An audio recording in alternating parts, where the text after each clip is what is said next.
Okay, so here is our z table. This is the positive side of the z table, and I could see because the z values on the outside here and here, that's what makes up the z values, always rounded to 2 decimal places.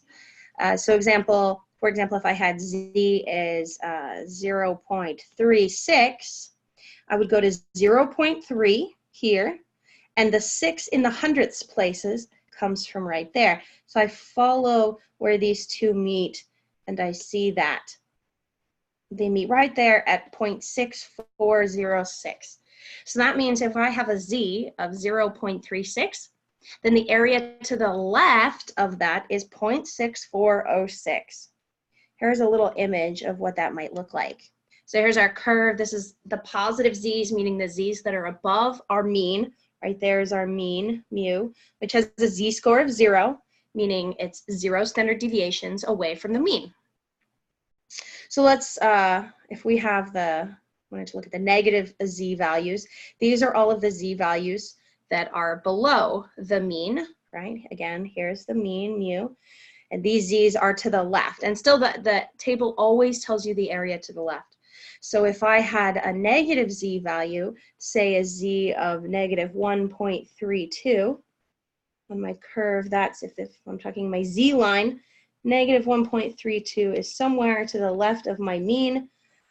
And if I look up in the table, it's going to tell me the area to the left. So negative 1.3 comes from down here on the table, negative 1.3, and the hundredths place was a 2. So that's right there. So I'm going to find where these two meet. And there it is, 0.0934. So remember, the table always tells you the area to the left of that z-score. So that means the area to the left of the z-score of negative 1.32 is this value we found, 0.0934. 0.0934. Now this is the area to the left of, or less than. If I wanted the area up here that is larger than or greater than that z-score, I would have to subtract this value we found from 1, because the whole curve is 1. The table always gives us the left-hand area. So if I happen to know the left tail is 0.0934, that means the whole right side is 1 minus that little tail. The whole curve being 1, and that little tail being this, and that leaves us with 0.9066, I believe. And that's the area to the right. So some notation here, the probability that a z value is less than negative 1.32, that's the area to the left, which is what the chart gives you. But if you wanted the probability that a z value is greater than negative 1.32, that's the right side of the curve, which is 0.9066.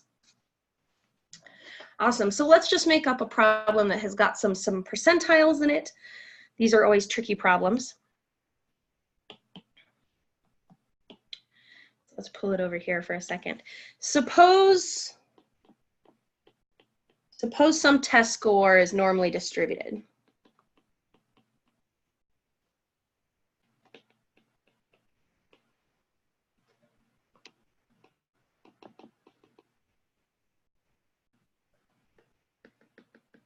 And we have a mean of, let's say, 125, and standard deviation of, let's say, 13. Oops, 13. So let's get some notation. I gave one of this away. Mu here is 125, standard deviation of 13. Let's find the score that is in the, let's say, 54th percentile.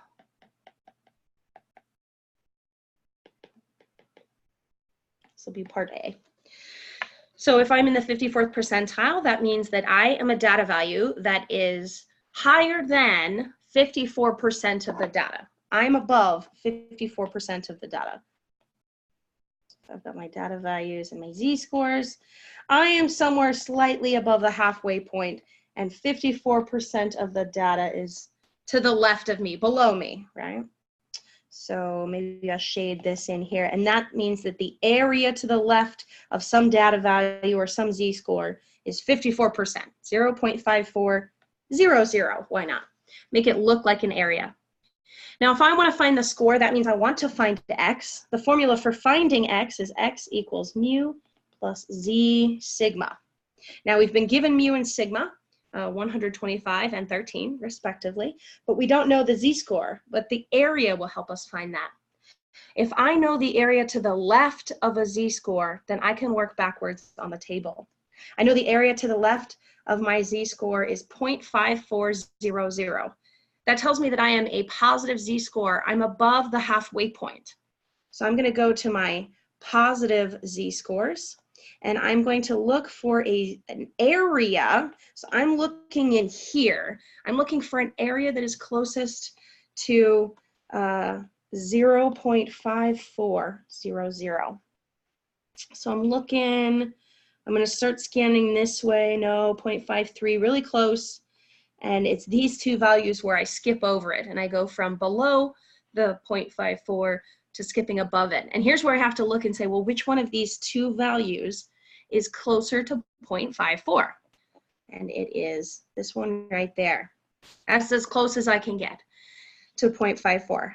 So I work backwards, and the z-score that gives me that comes from the outer edges of the table.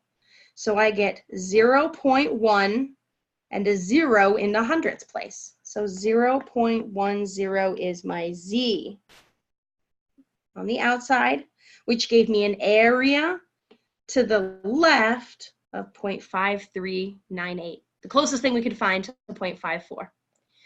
So my z-score is 0.10. Kind of like bloop. Let's go back to our little table.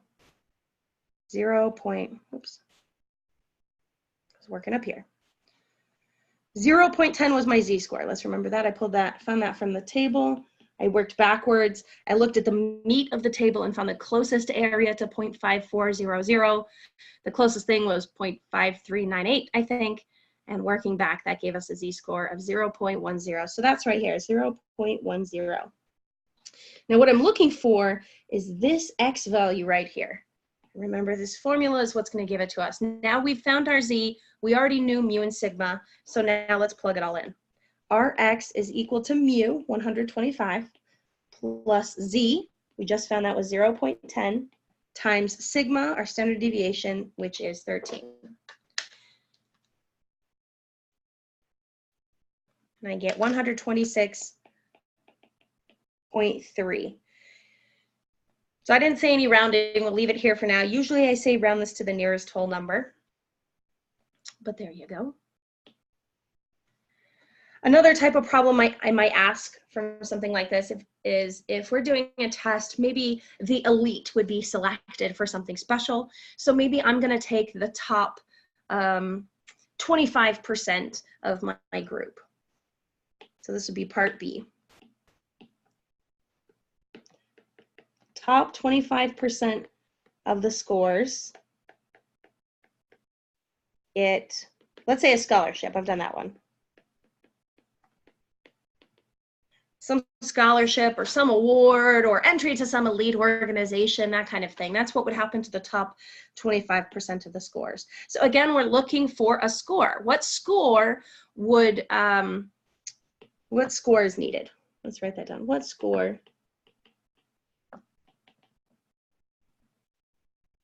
So what score is needed to get this scholarship that is only given to the top 25% of our test takers? So don't forget, we have a mean of 125 and a standard deviation of 13. All right, my curve for this situation, again, I have my data values, I have my z-scores, and we're talking the top 25%. So they're giving me that this top tail, the top area up here is 25%. And it's an area, so maybe add 2 decimals, make it look like an area in our table. This is useful, but this won't help me find my z-score quite yet. The table always tells you area to the left. So if I want to work backwards, I better have the area to the left. So I need to find this region on the left side. Again, the whole curve adds up to 1. So if I have 0.25 on the right, I'm just going to remove that from 1, go 1 minus 0.25, and that gives me what's left, 0.7500. I'm looking for this x-score, but the area will help me find the z-score. I'm going to go back to the z-table and look for an area to the left closest to 0.7500. Positive z-scores again. Let's get rid of this. 0.7500, let's see, 0.74, 0.7486, 0.7519. Here's where I skip over it right there. Let's get rid of that. So I have to look at these two values. These are the two closest values, and I have to find out which one is closer to the 0.7500 that we're looking for. And if we look closely at these two, we find that this is actually the one we want, 0.7486. That is slightly closer than 0.7517. So we're going to work backwards to get our z-score, 0.67. Remember, we're looking at this now. We're working our way back to that. 0.6 comes from this first column, and the 7 comes from the hundredths place on the top. 0.67. Let's write that down. Our z is 0.67. Okay, 0.67 was our z. And again, that's the last thing that's needed to be able to find my data value, right? There's the formula for data values. Again, the data value is equal to mu plus z sigma. Our mean didn't change, it's still 125. For this situation, our z-score is 0.67, and the standard deviation is still 13.